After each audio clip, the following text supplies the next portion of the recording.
Marcus Riley had not spoken to another human being before noon in 11 years.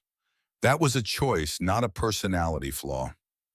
He made the choice the same morning he signed the divorce papers, packed a single duffel bag, and rode his Harley out of Reno without looking back once.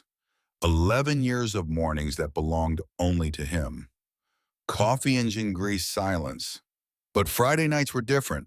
Every Friday night for going on 6 years, Marcus walked into Marie's Junction, a roadside diner that smelled like burnt coffee and pie crust and old cigarette smoke baked into the walls. He sat in the same corner booth, ordered the same two meals, chicken fried steak with mashed potatoes and gravy, twice. Same booth, same order, same time. 8 o'clock sharp, he ate one plate. The second plate sat untouched across from him until Marie cleared it away at the end of the night. Nobody asked. Marie had learned early that questions she didn't need answers to were questions best left unasked. The truckers who stopped in knew who Marcus was, and they kept their eyes forward. The two county deputies who occasionally came in for pie always chose the counter stools rather than a booth, because sitting in a booth meant sitting with your back to something. And nobody with a functioning instinct for self-preservation was going to put their back to anything when Marcus Riley was in the room. Marcus was 6'4" and built like something that had survived things that should have killed it. His hands were the size of catcher's mitts. His forearms were covered in tattoos that told a story if you could read that language, which most people couldn't and the rest didn't want to. His beard had gone mostly gray in the last 3 years. His face carried the kind of deep lines that come not from age but from a specific quality of hard living. Cold blue eyes that never seemed to move even when he was looking directly at you. The leather vest he wore had a patch on the back. Iron Ridge MC Nevada president. He had led Iron Ridge for 19 years. Before that, he'd ridden with 3 other clubs, been arrested 8 times, convicted, twice done a combined 6 years in 2 different Nevada state prisons. His reputation was not rumor or exaggeration. People in this part of the desert genuinely believed he was capable of things most men only saw in nightmares. And yet every Friday night he ordered 2 plates and ate one and said nothing about the other. That particular Friday in October of 1998 was the worst storm to hit the Nevada desert in 14 years. Marie had called it early, told her waitress Sandra to head home before the roads got bad. That left Marie herself running the counter alone, which she'd done 1,000 times and didn't complain about. 3 truckers were stuck at the counter waiting for the storm to ease before they got back on the highway. An old couple had been sitting in the far booth nursing decaf for 2 hours because they were afraid to drive in the lightning. And Marcus was in his corner, his untouched second plate exactly where Sandra had placed it an hour ago. He looked at it the way a man looks at something he cannot touch but cannot stop looking at either. The steam had stopped rising off the gravy 10 minutes back. The plate was cooling. In another 20 minutes, it would be the temperature of the room, the temperature of the dead, the temperature of memory. Marcus had been looking at that plate every Friday night for 6 years, and it had never gotten easier. The plate was for his brother. Callum Riley had been 23 years old when he put a pistol in his mouth and pulled the trigger on a Tuesday morning in March of 1974. 25 years ago, Marcus had been 30. He remembered the phone call, remembered his ex-girlfriend's voice on the other end, shaking, trying to be professional about it because she worked dispatch, and this was her job, but it was also Callum, and she'd known Callum since he was 15. Marcus had been drunk when the call came. 10 in the morning, and he'd been drunk because that's what he did back then. Drank and fought and rode and told himself he was living the only life that made sense to him. The funeral was 3 days later. Small. Their mother had been dead 9 years by then. Their father even longer.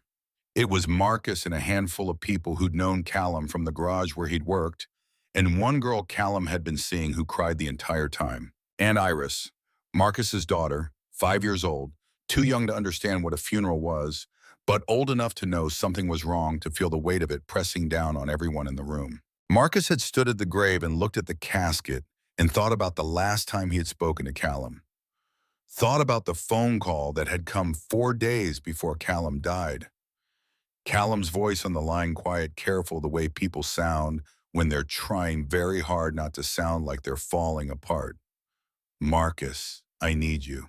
And Marcus, drunk, angry, in the middle of something with another club that was about to turn into the kind of something that left people in the hospital, had said the words he would spend the next 25 years wishing he could take back.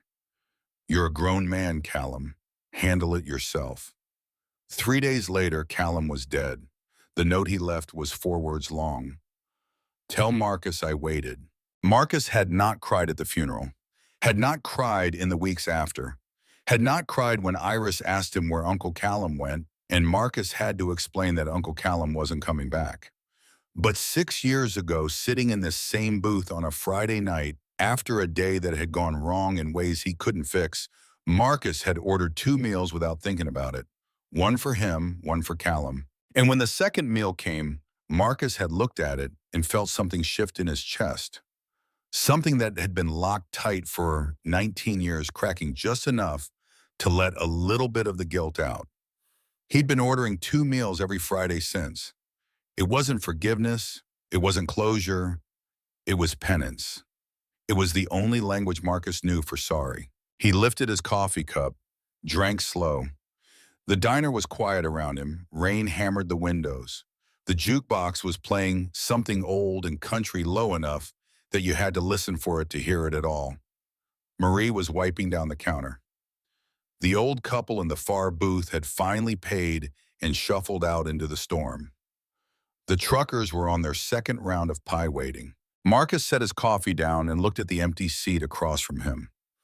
At the plate that would sit there untouched for another hour and a half until Marie came by and cleared it without comment, the same way she'd done every Friday for 6 years. Still here, Callum, Marcus said under his breath, too quiet for anyone else to hear. Still here. The rain picked up. Thunder rolled across the desert like something heavy dragging itself across the sky. And then the door blew open. Not from the wind, though the wind was bad enough to rattle every window in the building. The door blew open because a child hit it with both hands and fell through it.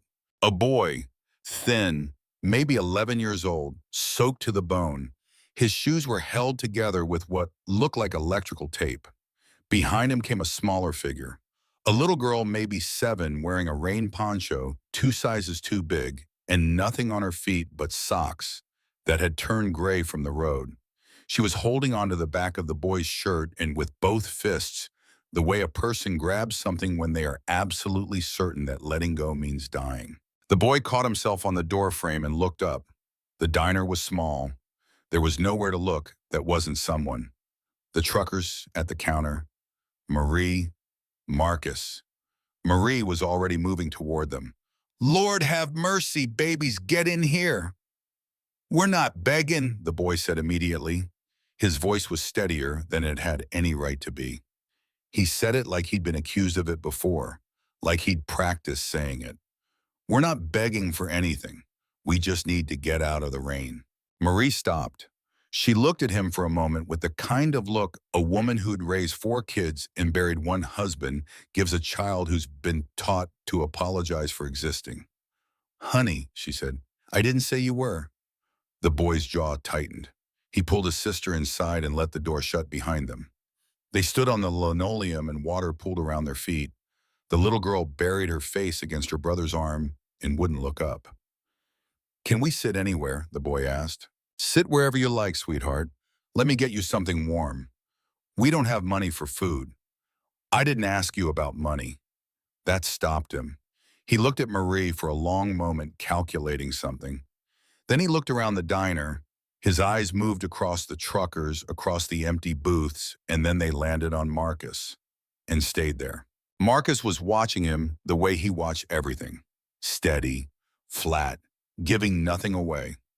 The kind of attention most people mistook for disinterest until they realized he hadn't blinked once. The boy looked at Marcus. Then he looked at the untouched plate of food sitting across from him. Chicken fried steak, mashed potatoes, gravy, no steam rising anymore, but still more food than the boy had probably seen in days. Marcus saw the exact moment the boy's hunger overrode his caution. It wasn't a small thing to watch. It was something that moved through the boy's whole body, this war between pride and desperation. And desperation won so completely that his face went almost blank with it. The boy walked across the diner, didn't look at the truckers, didn't look at Marie, walked straight to Marcus's booth and stopped. Up close, Marcus could see things he hadn't been able to see from across the room. A bruise along the boy's jaw, faded yellow-green, old enough to be a week or two healed. Another one on his forearm, darker shaped wrong. Not the kind of bruise you get from falling. The boy's hands were chapped raw from cold and his lips were cracked from dehydration. He'd been out in that storm for a very long time. Marcus waited. The boy looked at the plate, then at Marcus, then at the plate again. "Can we eat your leftovers, boss?" The diner didn't just go quiet, it went still. One of the truckers actually put his fork down. Marie stopped moving behind the counter. Even the rain seemed to hold its breath. Marcus looked at the boy for a long moment, long enough that the boy's shoulders started to pull up toward his ears, that old animal reflex of making yourself smaller before the hit comes. Marcus looked at the plate, at Callum's plate, at the penance he'd been paying for 6 years every Friday night without fail. And then he looked at the boy again, really looked at him, saw the fear buried under the pride, saw the way the boy had positioned himself between Marcus and the door where his sister stood, saw the 11-year-old kid who'd walked God knows how far through a desert storm to get here, and was now asking a stranger for food with the kind of desperation that meant he had no other options left. Marcus saw Callum at 11, saw himself at 9, saw every version of every scared kid who'd ever had to beg for something they should have been given freely. He picked up his coffee cup, took a slow sip, set it down, and then he reached across and slid the second plate to the edge of the table nearest the booth seat across from him. "Leftovers are scraps," Marcus said.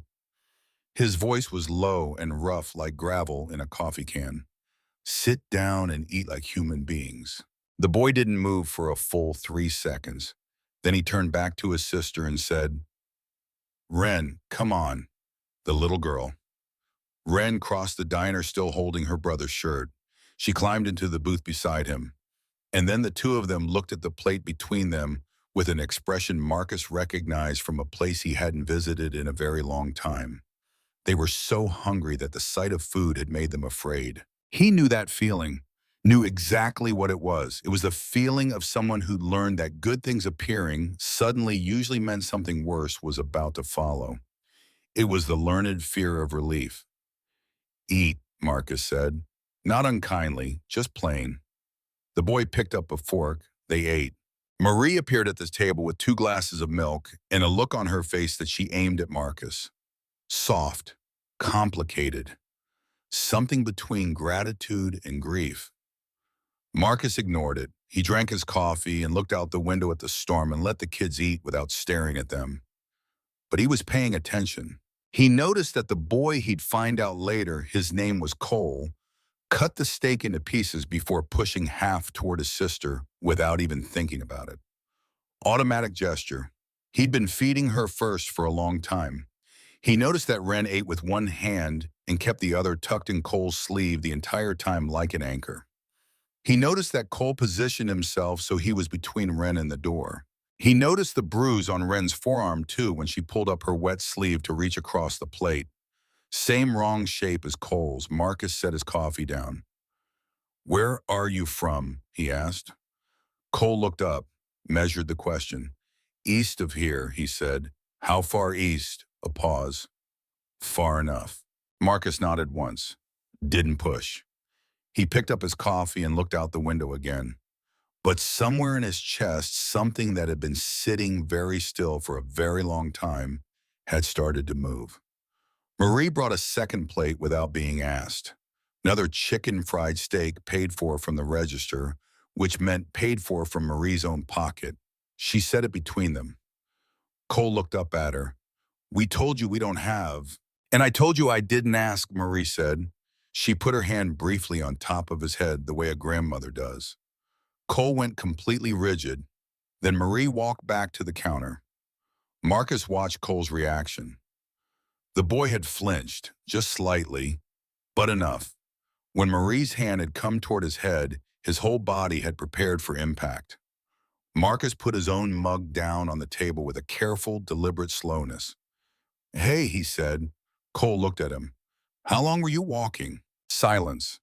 Ren looked at her brother. Cole looked at the table. Then he said, "We left around noon."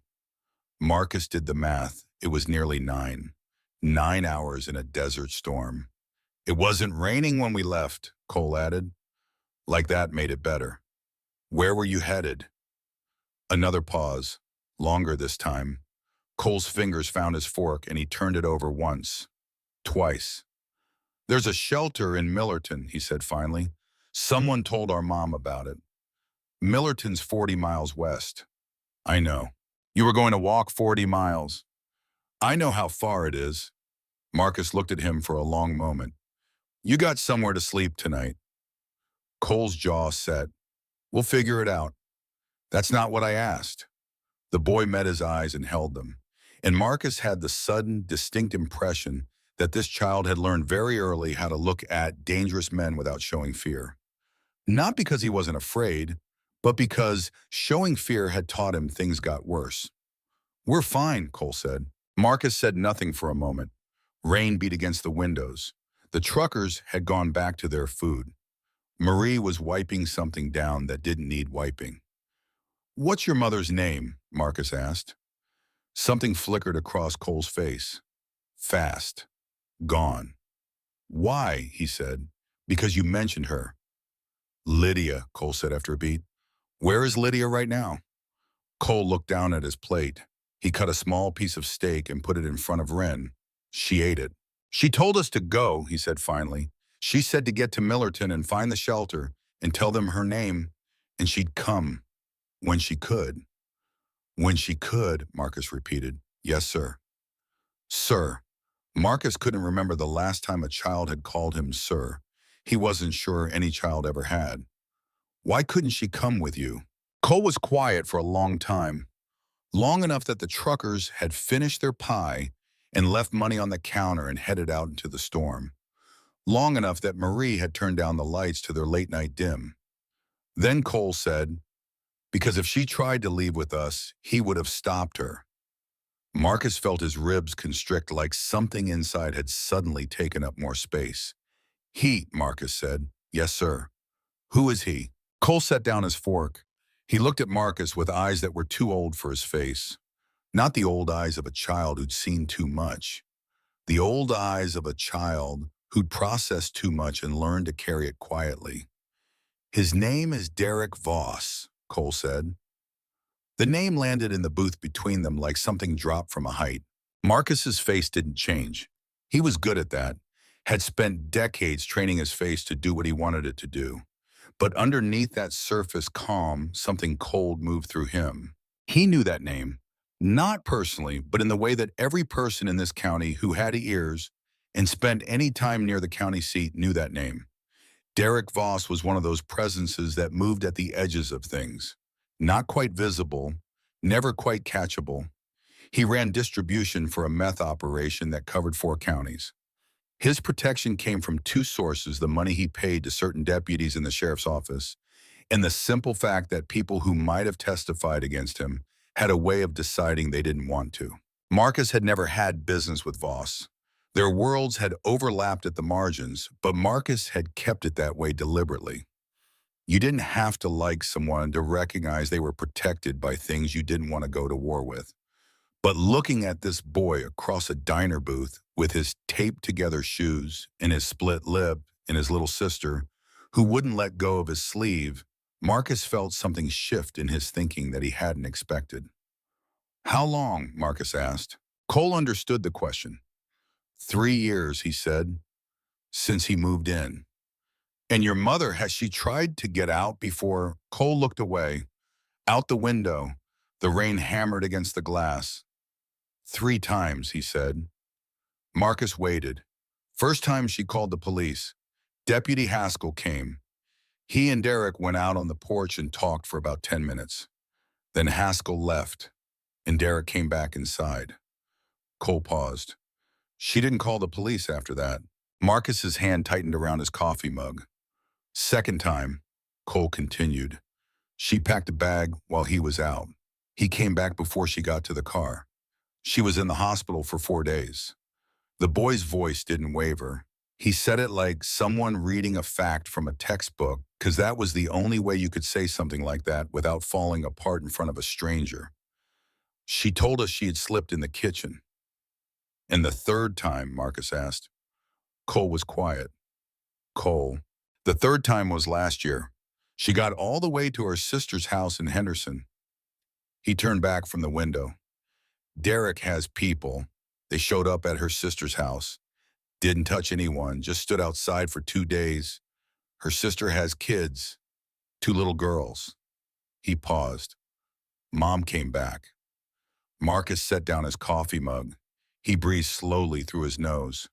The diner was quiet around them. Marie was washing something behind the counter. The rain was the loudest thing in the room. Marcus had been in rooms with violent men his whole adult life. He had been one. He still was when the situation required it. He had walked away from fights that left men unable to walk afterward, and he had slept fine. He had done things he didn't talk about and carried them the way you carry things that are too heavy to put down and too ugly to look at directly. He had told himself in those years that the things he did were between adults who had chosen their world. That was the line he drew. You chose the life. You lived in it. You took what came. But this, a woman trapped behind a wall built from police corruption and fear, a man willing to threaten children at their relatives' houses, a boy who'd walked 30 miles through a desert storm in taped-together shoes to get his little sister to safety. Marcus thought about a night from 1963. He was 9 years old. His father had come home drunk, and his mother had burned dinner. And what followed was not something he let himself think about in detail anymore. But he thought about himself at 9, sitting in the dark of a closet with his arm around his little brother Callum, whispering to Callum that it was going to be okay, that Dad would be done soon, that they just had to wait. He thought about Callum. He thought about what he hadn't done for Callum later when they were older, when Marcus had been big enough and strong enough to do something, but he'd been so deep in his own rage and his own choices that he hadn't seen it happening until it was too late. Callum had been gone 25 years. Marcus looked at Cole, looked at Wren, who had fallen asleep against her brother's shoulder with her hand still curled in his sleeve, looked at the boy across from him, this exhausted, hungry, fiercely controlled 11-year-old who had walked 30 miles through a desert storm carrying his baby sister and his mother's instructions, in a terror so old and deep he'd learned to wear it like a second skin. Marcus Riley, who had faced down armed men without blinking, felt something he hadn't felt in so long, he almost didn't recognize it. Shame, not of who he was. He'd made a kind of peace with who he was, but shame of the fact that the world had produced this moment again, had produced another version of that closet, another terrified child in the dark. And the boy sitting across from him had no one. No one but a man everyone in 3 counties agreed was the worst possible choice. Except Marcus looked at Cole, really looked at him, and thought about Callum's note. Tell Marcus I waited, and thought about Iris, 5 years old at Callum's funeral, 14 years old the day Marcus rode away and didn't look back, and thought about the second plate he'd been staring at for 6 years without ever understanding what it actually meant. It meant this, right here, right now, this choice. Your mom, Marcus said. Is she at the house right now? Cole looked up, new alertness in his face. Careful. Why so? Because if she's at the house, she's not safe. And if Voss knows you two are gone, he doesn't know yet, Cole said quickly, like he'd been waiting to say it. He was out when we left. He doesn't usually get back until real late on Fridays. Mom said we'd have until at least midnight before he stopped. His eyes went to the window, to the dark, to the storm. And something shifted in his expression so fast Marcus almost missed it, fear breaking through the controlled surface for just a moment. What time is it? Cole asked. Marcus checked his watch. 9:43. Cole's breath went shallow. She said he'd be back by midnight, the boy said. His voice had changed now. Thinner, younger, the control cracking. She said she'd have time.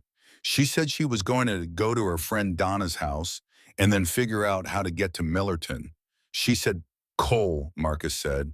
She was supposed to leave after we did. She was supposed to already be gone by now. She should be at Donna's. He pulled out a scrap of paper from his jacket pocket, crumpled and damp, a phone number written in pencil. I have Donna's number, he said. I've been trying to figure out how to call. I don't have any quarters. I've been trying to figure out how. Marcus reached into his vest pocket, set 3 quarters on the table. Cole looked at them, then at Marcus. Marie's got a phone behind the counter, Marcus said. Cole slid out of the booth so fast he nearly woke Wren. Marie looked up as he came toward the counter. Marcus gave her a look that said, let him use it. Marie nodded without a word and handed the receiver over the counter. Marcus sat in the booth. Wren slept against the wall where her brother had been. Marcus watched the boy dial the number, watched him wait, watched his face. He knew before Cole said a word. The call went through, someone answered, and Cole's face, that carefully held, relentlessly composed face, fell completely apart for just a second before he grabbed it back. Donna, he said, it's Cole, Lydia's son. Is she? He stopped. Listen. She left an hour ago. She was coming to you. Did she? His voice dropped to almost nothing. She didn't come. You're sure? Marcus was already standing. He was out of the booth before Cole finished the call.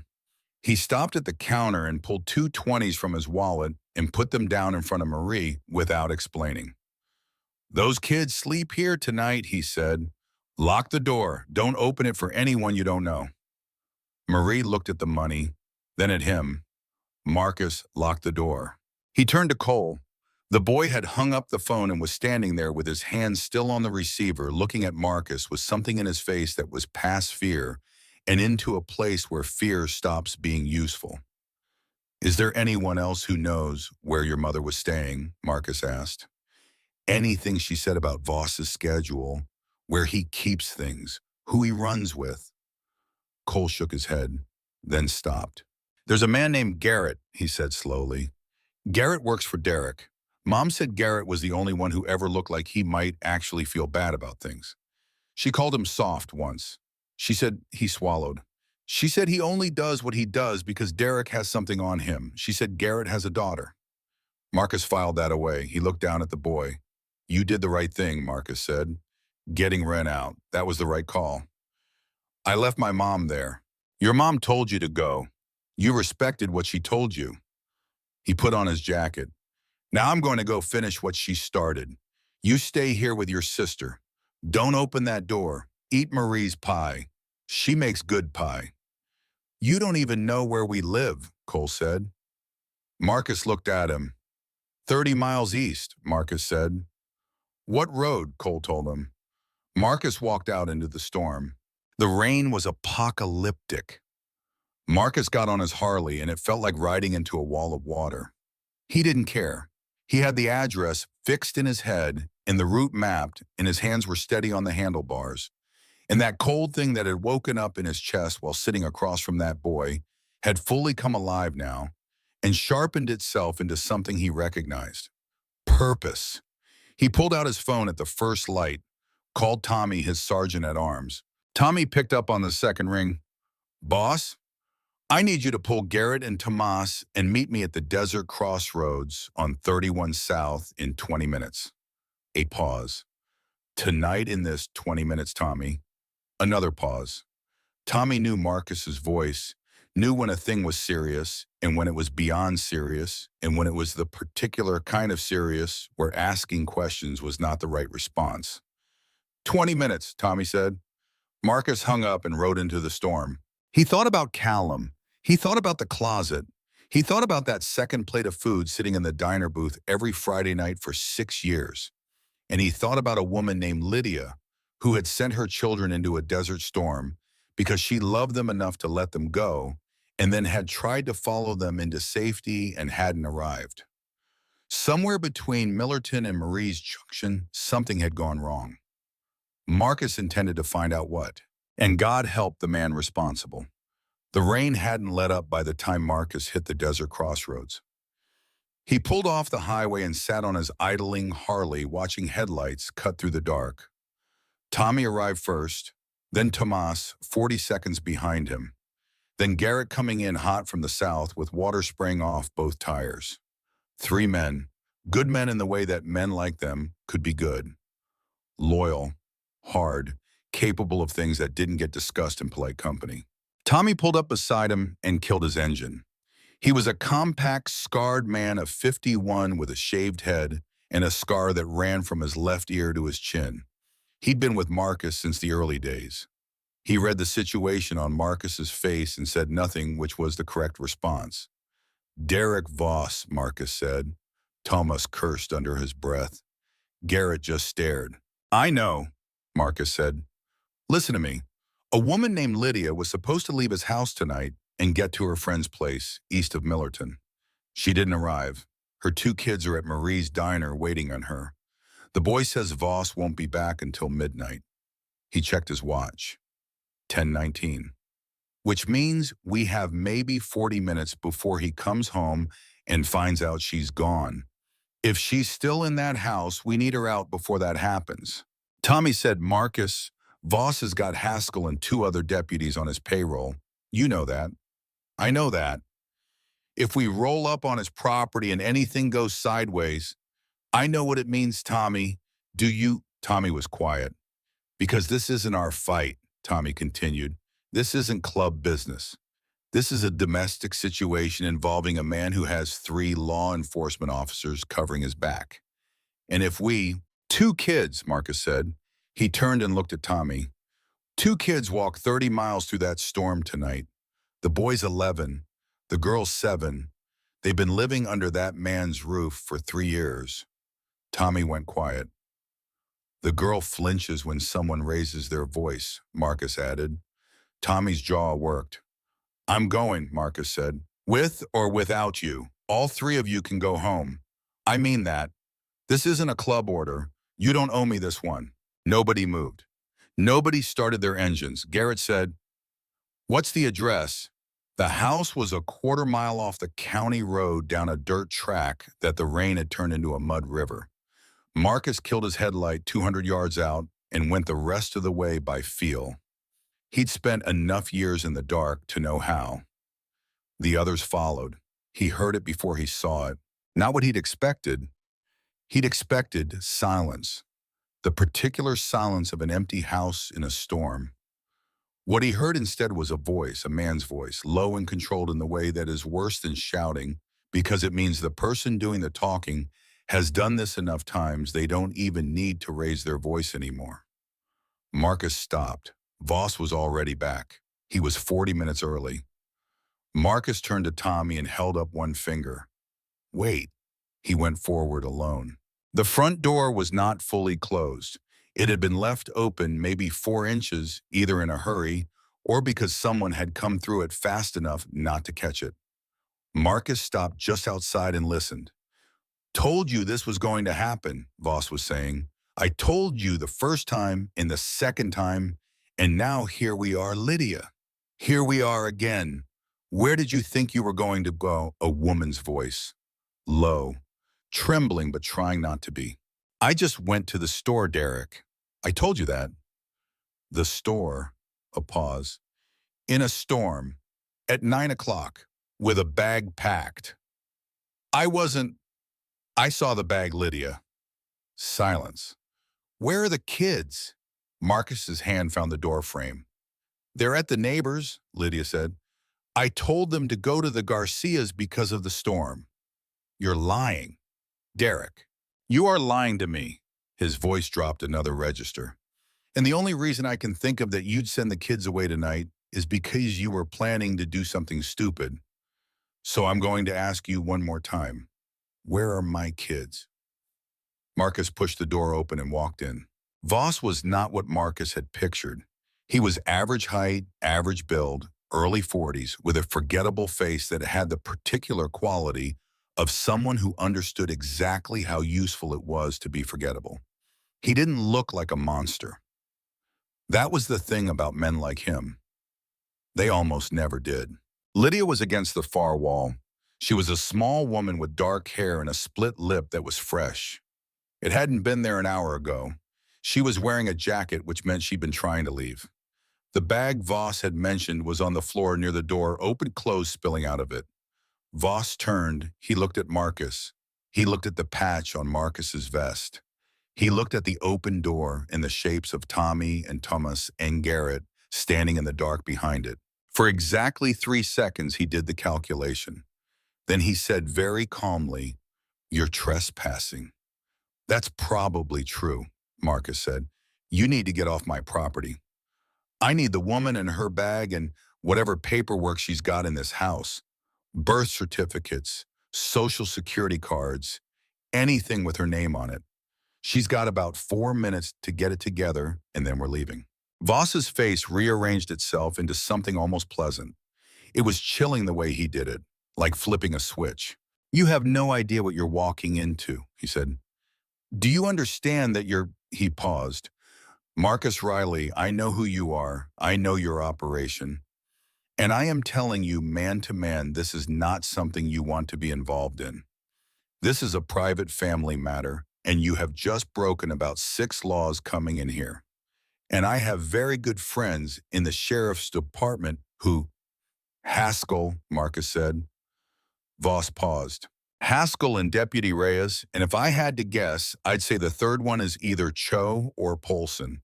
And I'd lean toward Polson because he's been living about $40,000 a year above his salary for the last 3 years."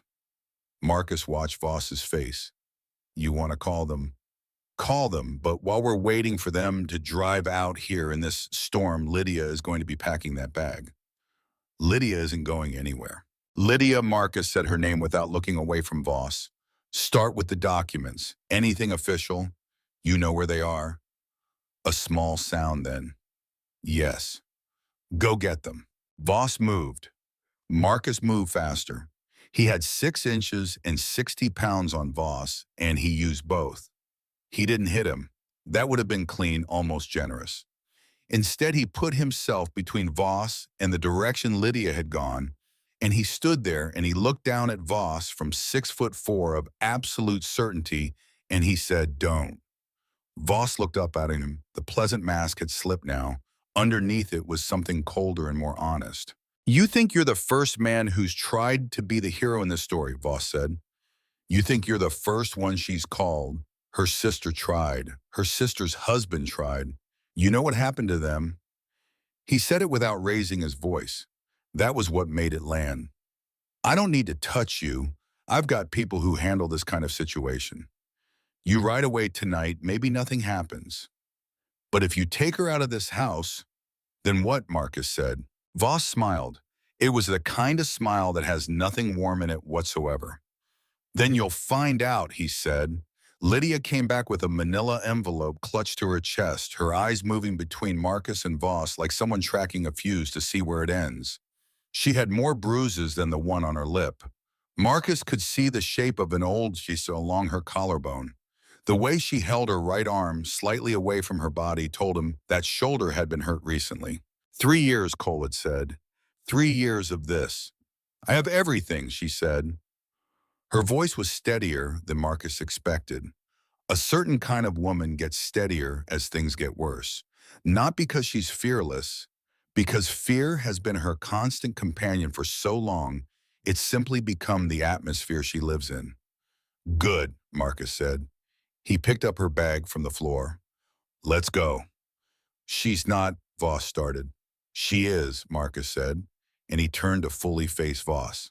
"I want you to listen to me very carefully right now, because I'm only going to say this once. You're going to stand there, and you're going to watch her walk out that door. And then you're going to sit down and think very hard about the next move you make, because the next move matters. The one after that matters more." He took one step closer. "I've been a lot of things in my life, Mr. Voss, most of them not good. but I have never not once hurt a woman or a child, and I have never not once walked away from a man who did." He let that sit. "Do you understand what I'm telling you?" Voss's jaw worked. His eyes went to the door to Tommy's silhouette in the frame and back.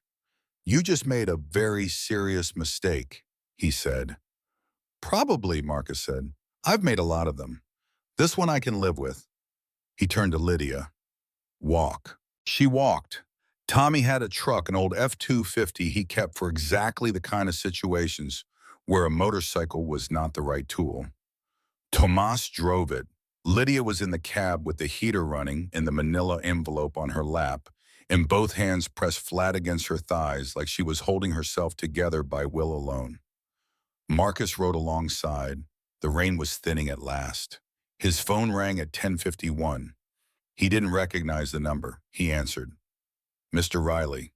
A man's voice, cautious. "You don't know me. My name is Garrett Bishop. I work for Derek Voss."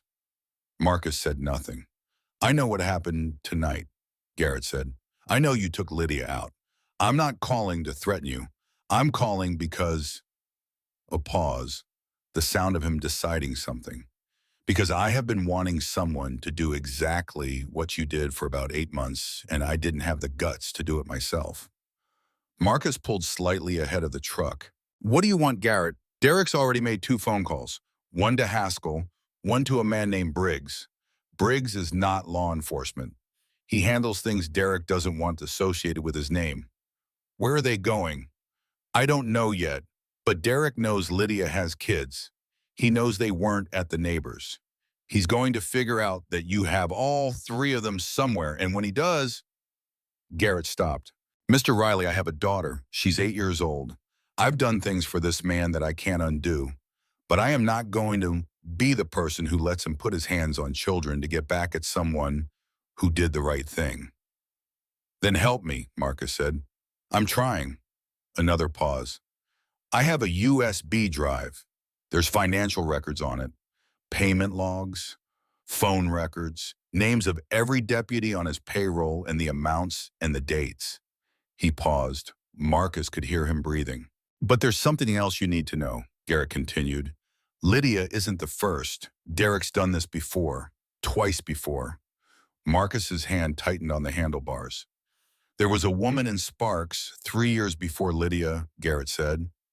"Sarah Donovan. She tried to leave. Derek had her car run off the road, made it look like an accident. She survived, but she went back to him. Left town 6 months later. I don't know where she is now." "And before that?" Marcus asked. "A woman named Patricia Chen Henderson, 5 years ago. She actually got away, made it to her sister's in California. But Derek, he doesn't forget. He tracked her down 2 years later, put her in the hospital. She didn't press charges, said she fell downstairs." Garrett's voice cracked. "This is what he does, Mr. Riley. He chooses single mothers. He isolates them. He breaks them. And when they try to run, he makes sure they know running doesn't work. This is a pattern. This is who he is." Marcus felt something cold settle in his gut. Not rage, something worse. The understanding that evil isn't always explosive. Sometimes it's methodical, patient, practiced. "The USB drive," Marcus said. "Does it have information about the other women?" "Some. Payments to the deputies who looked the other way, but not enough to prove the assaults. Just enough to show the pattern." "That'll have to be enough," Marcus said.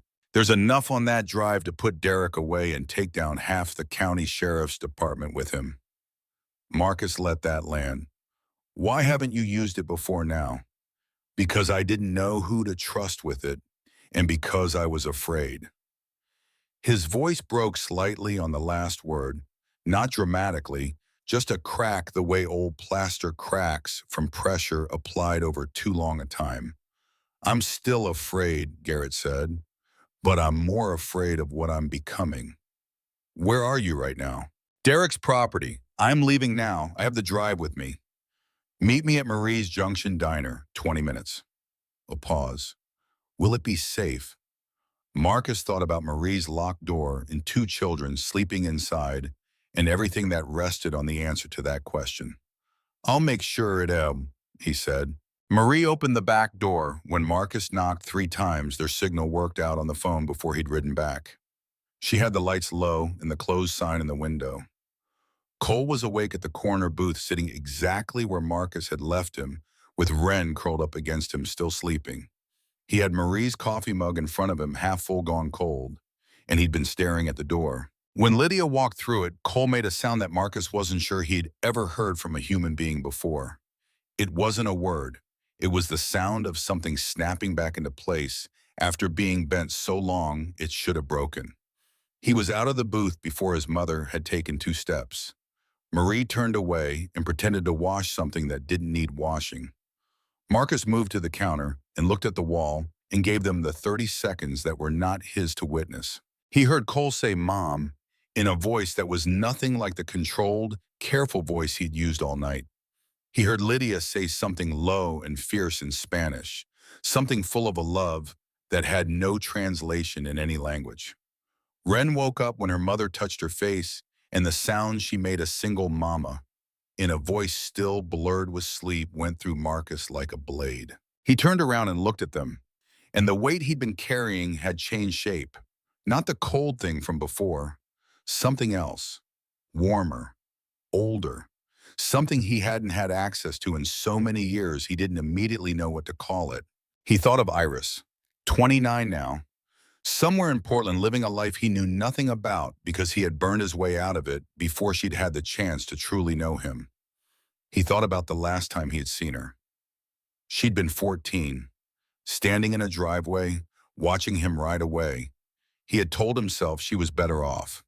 He told himself that so many times it had stopped being a lie he told himself and become simply a fact he carried. Standing in Marie's diner, watching a mother hold her children for the first time in hours, Marcus Riley understood, not abstractly, but in the particular physical way, that real understanding lives in your sternum and won't let you breathe around it, that he had been wrong.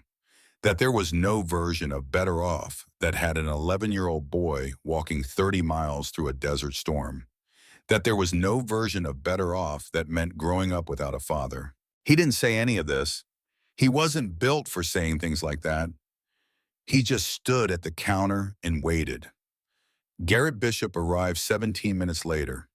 He was a heavy-set man in his mid-40s with the look of someone who had been promising himself he was going to do the right thing for a long time and had finally run out of road to kick the can down.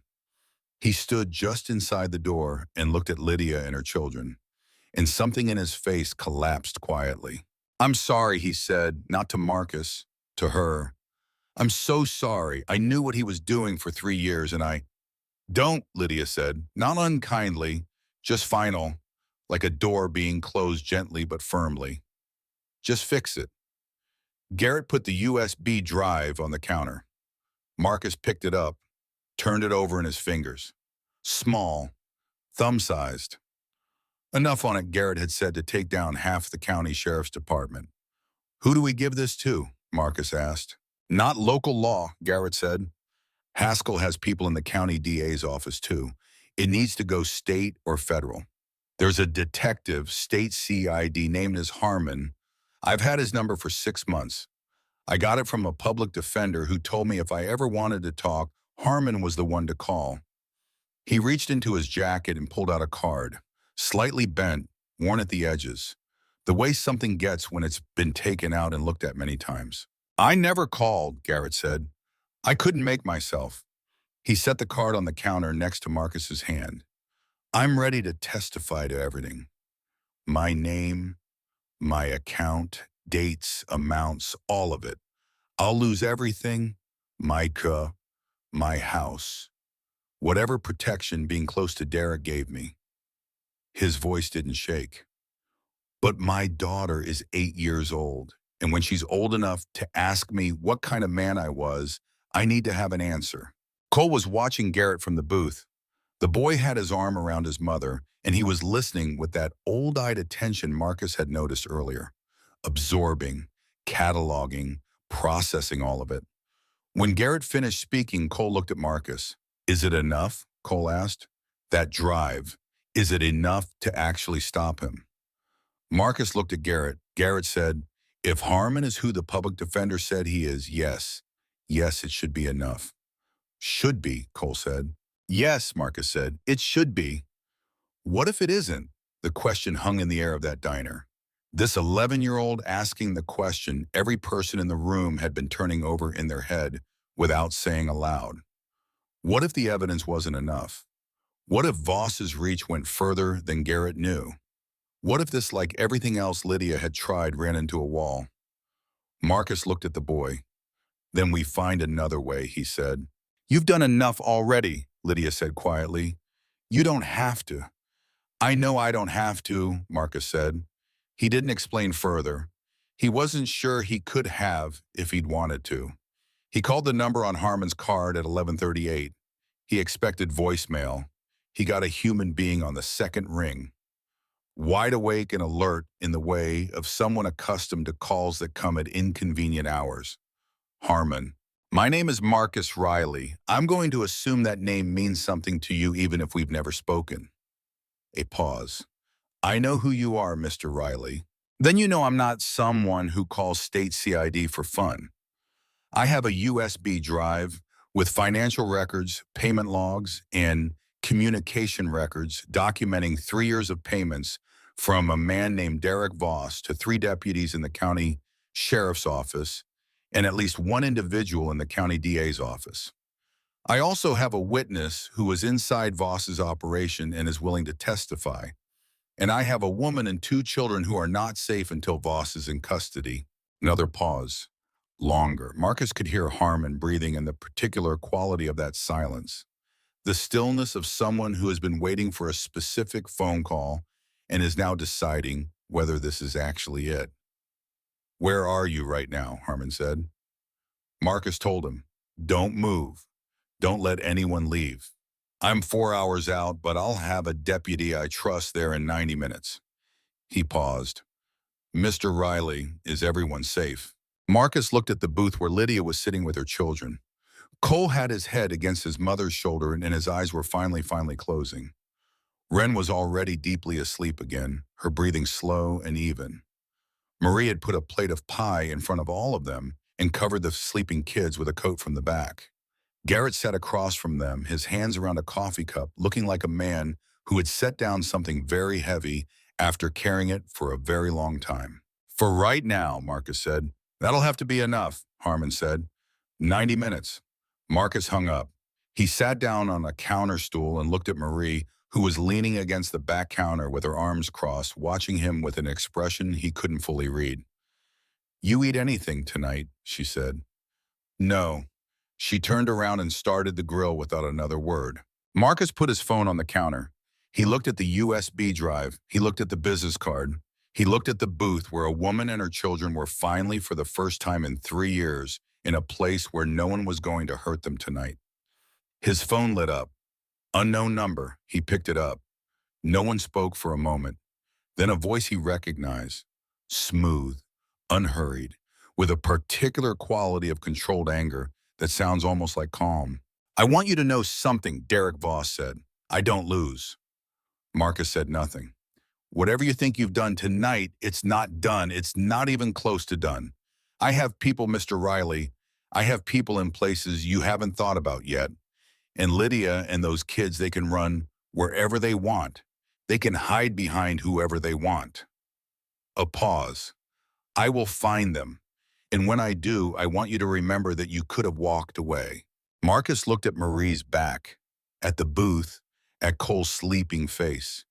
I've been a lot of things, Marcus said quietly, but I've never been the kind of man who could walk away from that booth and live with myself. Voss hung up. Marcus set the phone down. Deputy Walsh arrived 22 minutes after that, not 90. He was a compact man in his mid-40s with a state CID badge and the flat professional manner of someone who'd seen enough that very little surprised him anymore. He came through the front door alone, hands visible, which Marcus appreciated.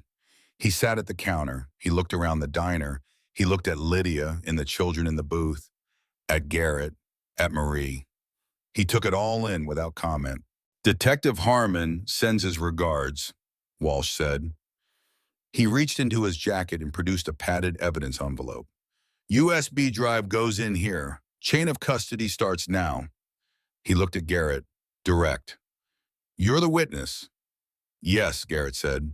Are you prepared to give a formal statement tonight? A brief pause. Then Garrett reached into his jacket and put the drive on the counter. I've been prepared for 8 months, he said. I just needed to get out of my own way. Walsh took the drive, sealed the envelope. He looked at Marcus. Mr. Riley, I want to ask you something directly. Go ahead.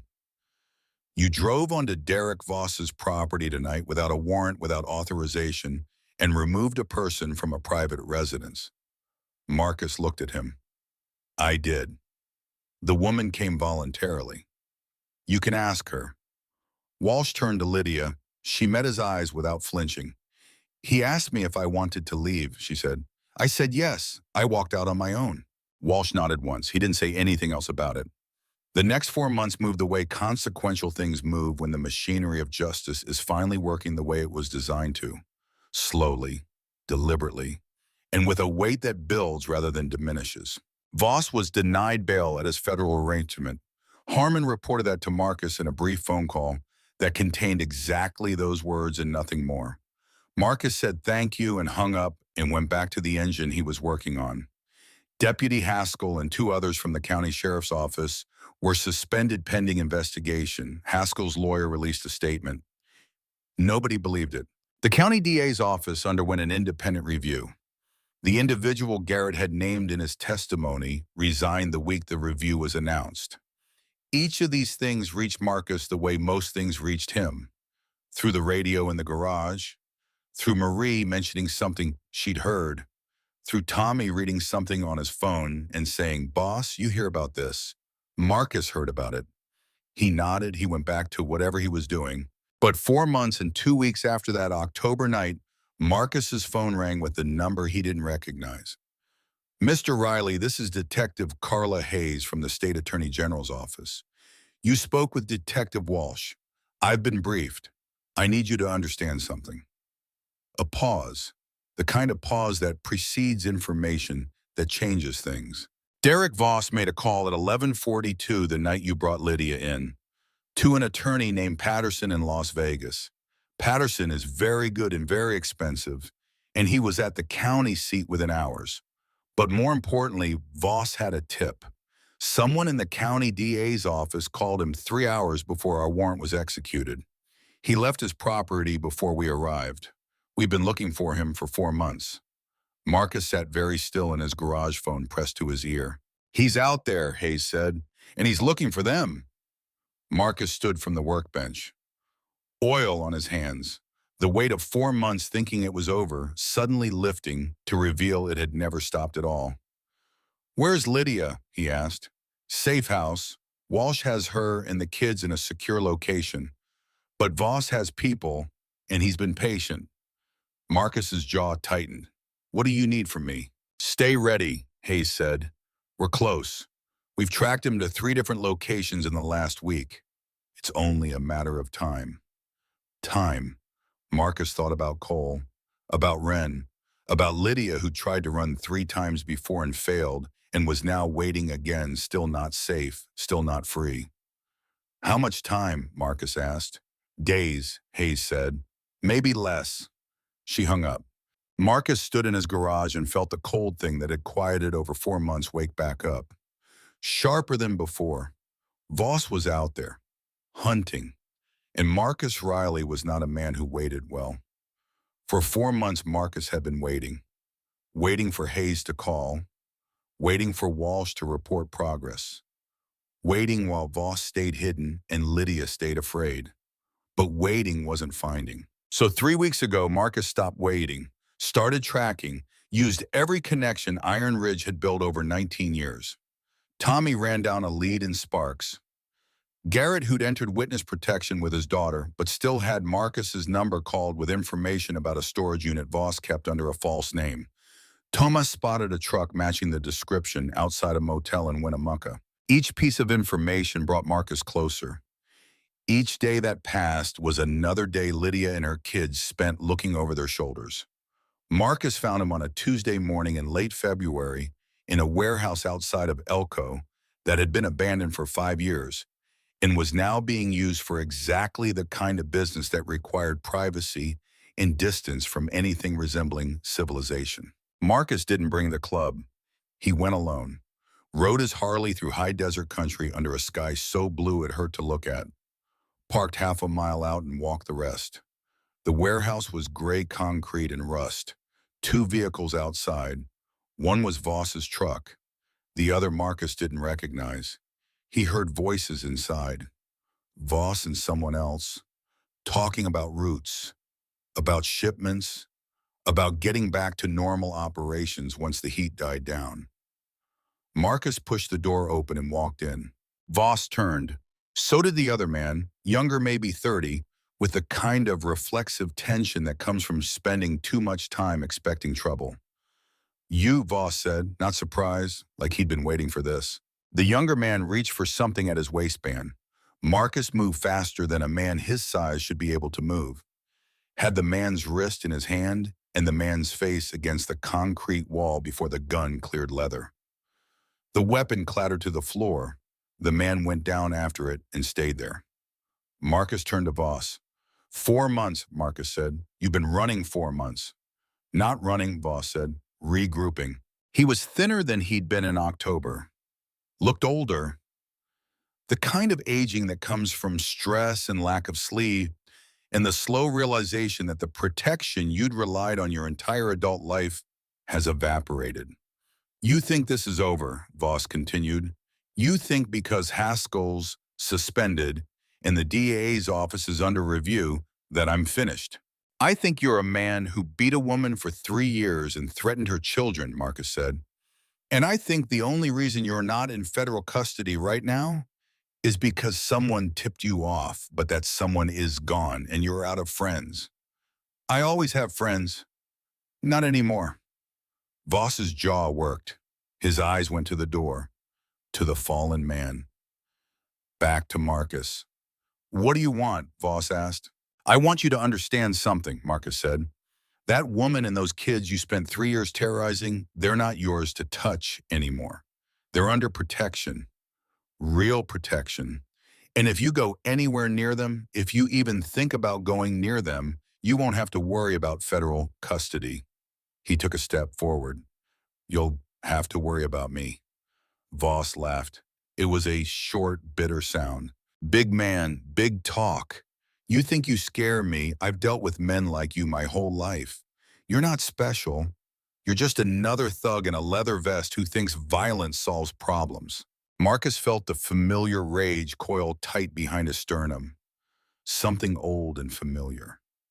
The thing he'd been keeping locked down for 4 months, for years before that. The thing that had gotten him 6 years in 2 different prisons.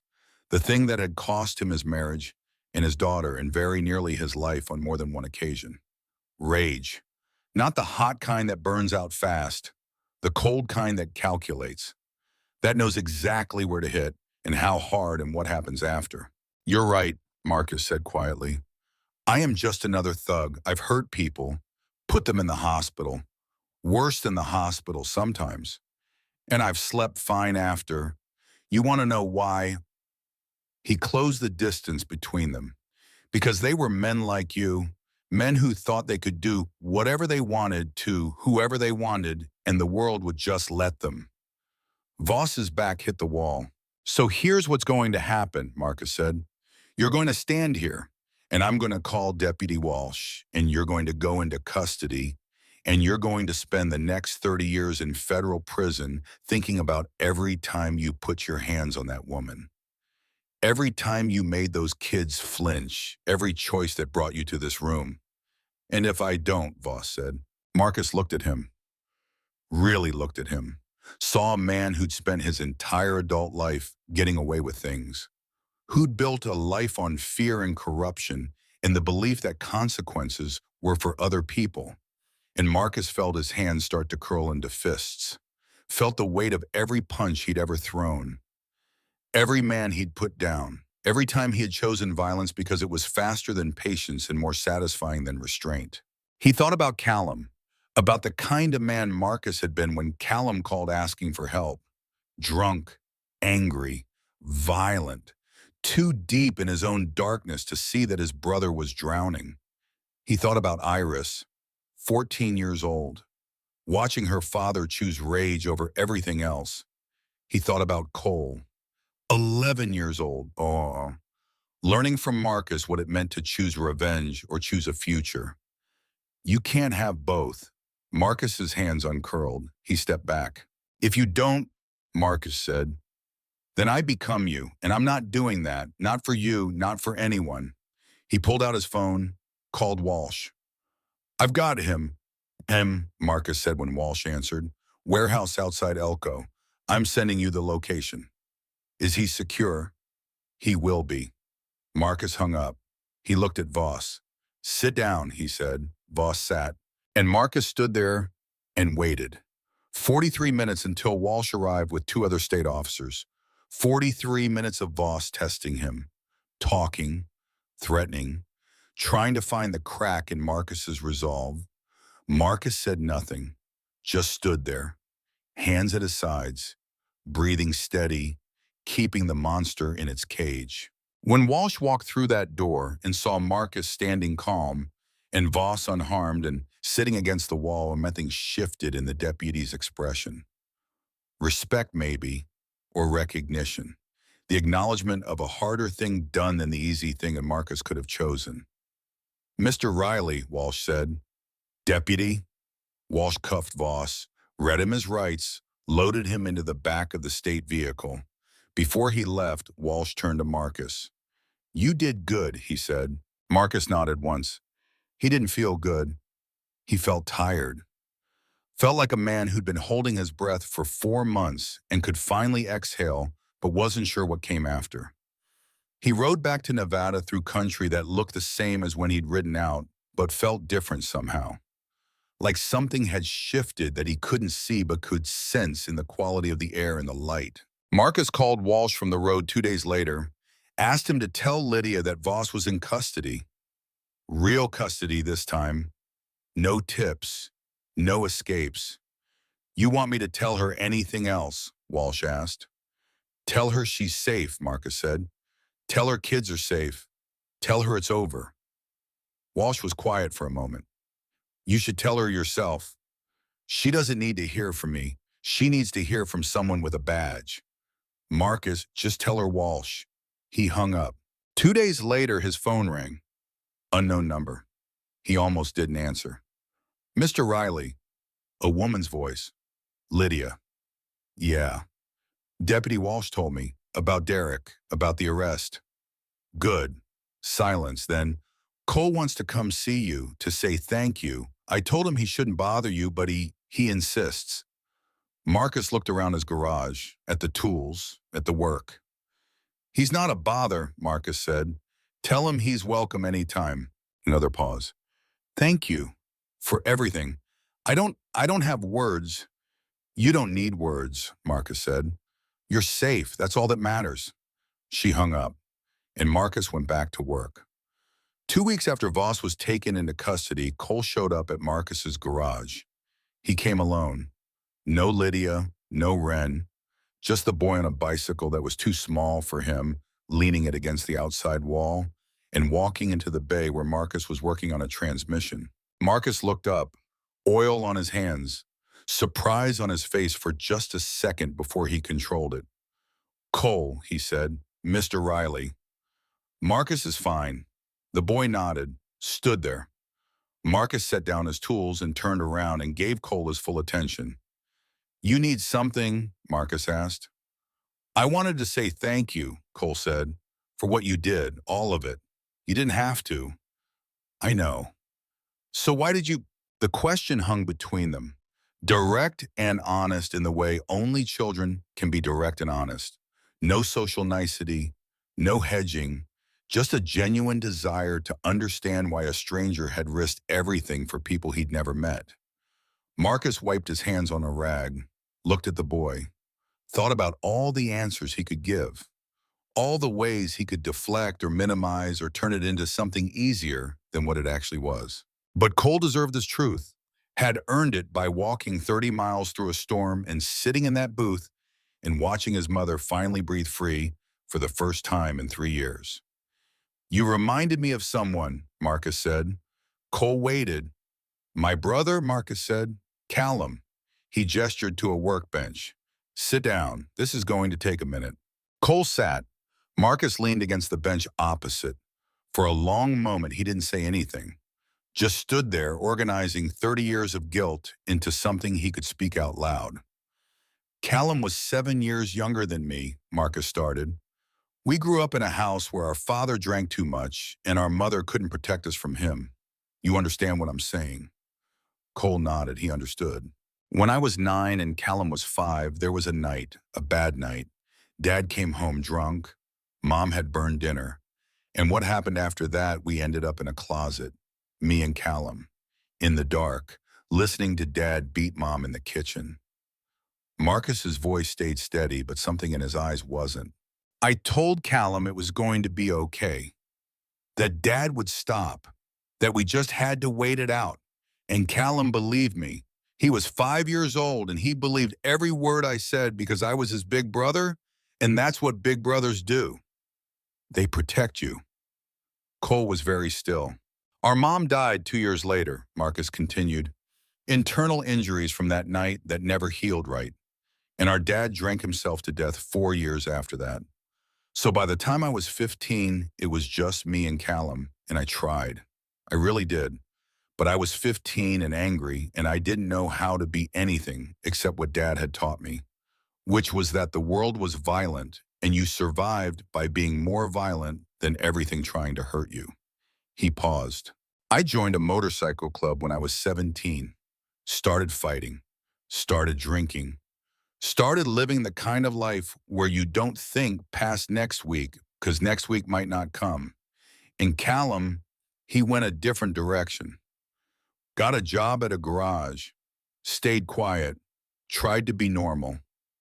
Marcus looked at his hands.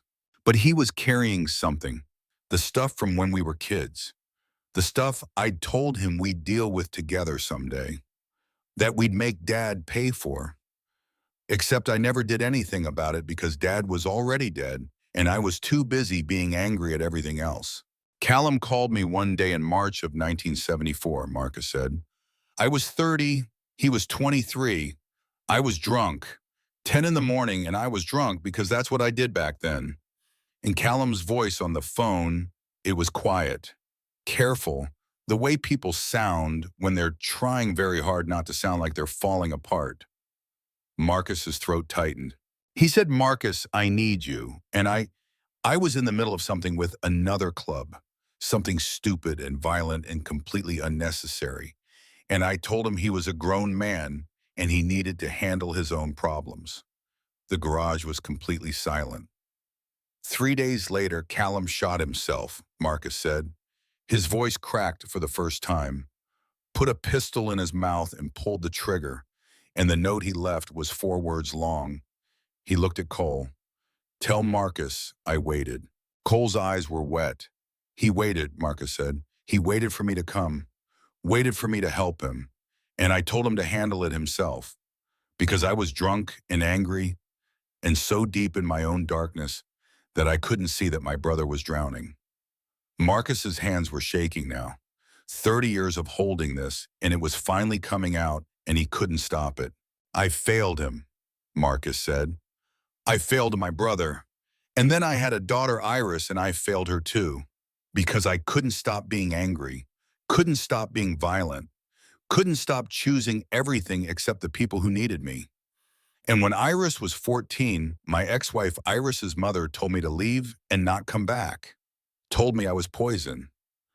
That every day I stayed was another day Iris learned that violence was normal, that rage was just how men were. He paused. And I left, rode away, didn't look back. He wiped at his face with the back of his hand. 15 years, he said. I haven't seen my daughter in 15 years. Because I chose myself over her the same way I chose myself over Callum. And I've been carrying that for so long, I forgot what it felt like to not carry it. Cole was crying now, not trying to hide it. And then you walked into that diner, Marcus said, and you asked me for my leftovers. And I looked at you and I saw Callum at 11, saw myself at 9, saw every version of every scared kid who needed someone to choose them over everything else. And I thought, not again, not another one. He met Cole's eyes. I didn't save you, Marcus said. You saved me. You gave me a chance to be the person I should have been for Callum, for Iris. You gave me a second chance to not fail. He was crying now too. First time in 25 years, maybe longer. So that's why, he said. That's why I did it. Because I was in a position to, and because I couldn't live with myself if I didn't. Cole stood up from the workbench, walked over to Marcus, and this 11-year-old boy who'd been through more than most adults would face in a lifetime reached out and put his hand on Marcus's arm. You didn't fail me, Cole said. You saved my mom. You saved Ren. You saved me. That's what you did. Marcus looked down at the boy's hand on his arm, at the simple gesture of comfort and connection, and felt something in his chest that had been locked tight for 30 years finally crack open enough to let a little bit of light in. The letter arrived 3 days after Cole's visit, handwritten, postmarked Portland, Oregon. Marcus recognized the handwriting on the envelope before he opened it. Recognized it the way you recognize handwriting you haven't seen in 15 years, because some patterns are too specific to forget. He sat on the workbench and looked at it for a long time. His hands, which had been steady when facing down Voss in that warehouse, were not completely steady now. He opened it. 3 paragraphs. Iris had never been someone who used more words than necessary. She'd gotten that from him. She wrote that she'd heard about what happened in October. Didn't say how. Someone had talked. Someone always talked. She wrote that she'd spent 3 months deciding whether to write this, which meant she'd started in November and stopped herself and started again. She wrote that she wasn't ready to undo 15 years in one letter, wasn't ready to say everything. But she wrote one sentence near the end that Marcus read 5 times in a row. Maybe you weren't the man I thought you were. He folded the letter back up, put it in his jacket pocket, sat on the workbench for a while. The garage was quiet around him, smelled like oil and metal, and 30 years of trying to fix things that were broken. Then he picked up his phone. He'd had Iris's number for 15 years, had never called it, had looked at it 1,000 times and put the phone down 1,000 times because what do you say to a daughter you abandoned when she was 14? What words exist that could possibly bridge that distance? But he'd told Cole the truth, had broken himself open in that garage and let 30 years of guilt come out. And if he could do that, if he could finally say the thing he'd been carrying since Callum died, then maybe he could do this too. The phone rang 4 times. His whole chest was locked. On the 5th ring, a voice, female. Careful. Hello. Iris, Marcus said. His voice came out steadier than he expected.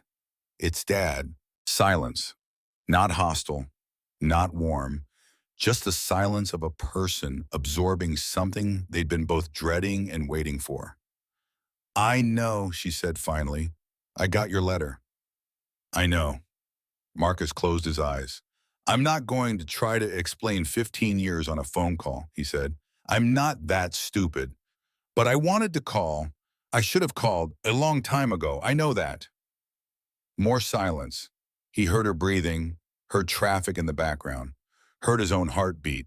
I'm not ready to, she started. I'm not asking you to be ready for anything, Marcus said. I just needed you to know that I'm sorry and that I'm still here. If there's ever a time when you want to, I'm not going anywhere.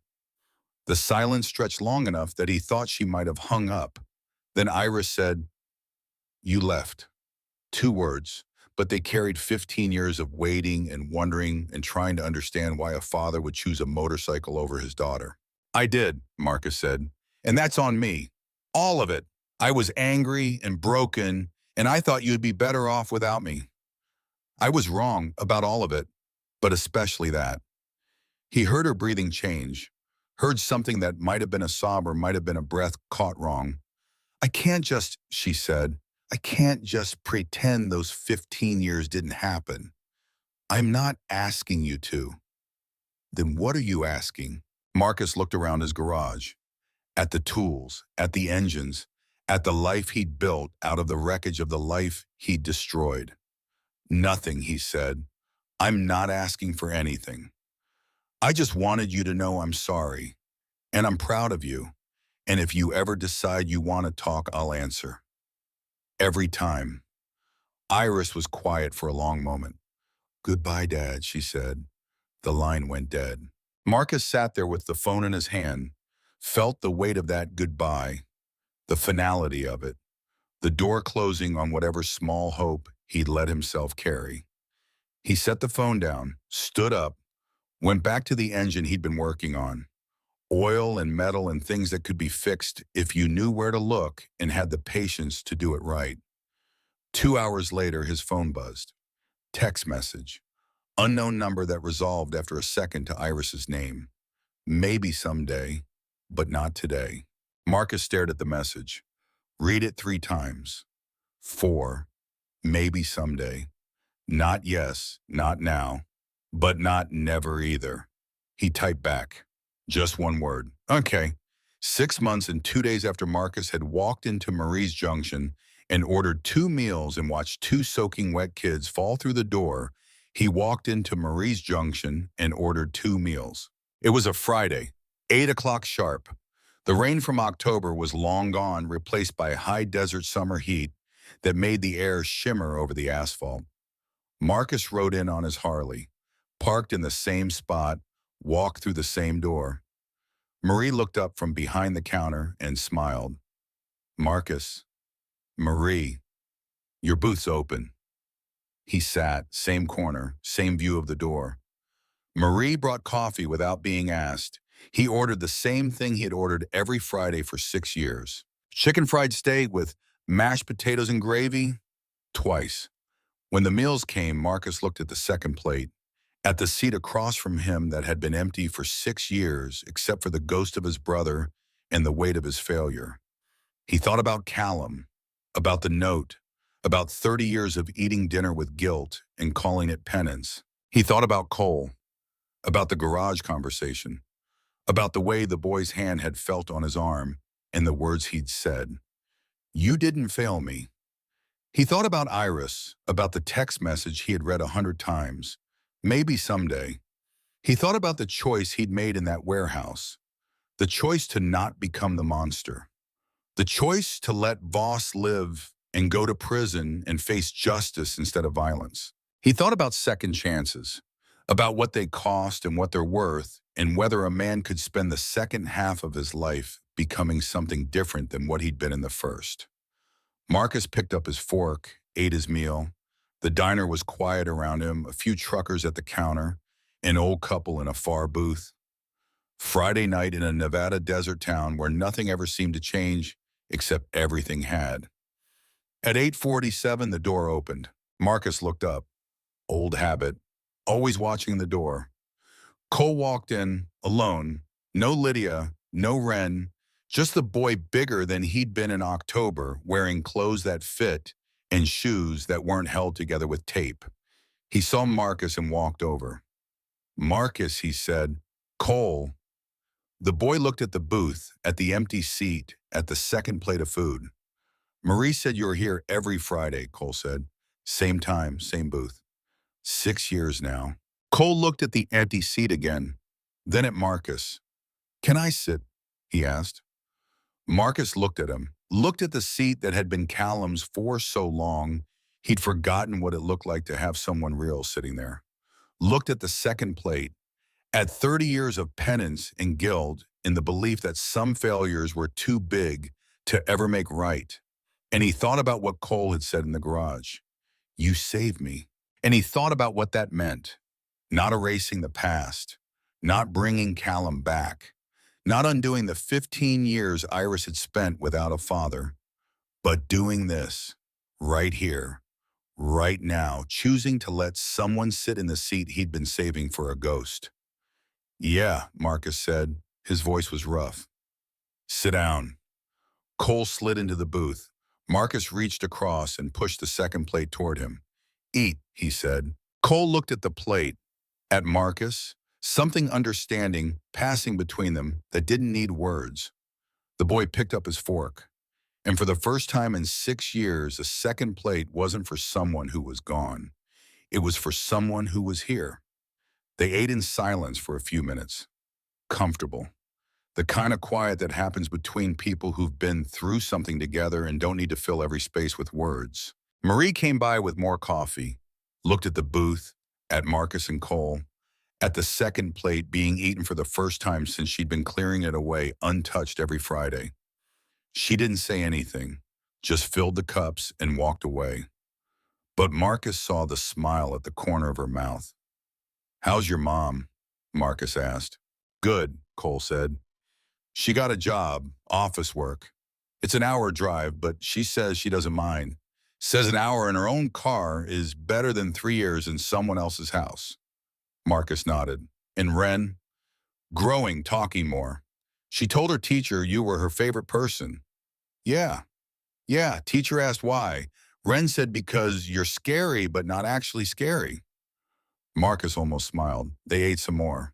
I wanted to tell you something, Cole said after a while. About what you said in the garage, about Callum. Marcus set down his fork. I've been thinking about it, Cole continued, about what you said, that you failed him. And I don't think that's true. Marcus started to speak, but Cole kept going. I think you were a kid too. I think you were 15 and angry and trying to survive. And I think you made mistakes, but I also think you've been punishing yourself for 30 years for something you didn't know how to fix when you were a kid yourself. The boy looked at Marcus directly. And I think Callum wouldn't want you to spend the rest of your life eating dinner with his ghost. I think he'd want you to eat dinner with people who are alive, who need you, who you can still help. Marcus's throat was tight. You helped me, Cole said. You helped my mom. You helped Ren. And maybe you can't bring Callum back. But you can do what you did for us, for other people.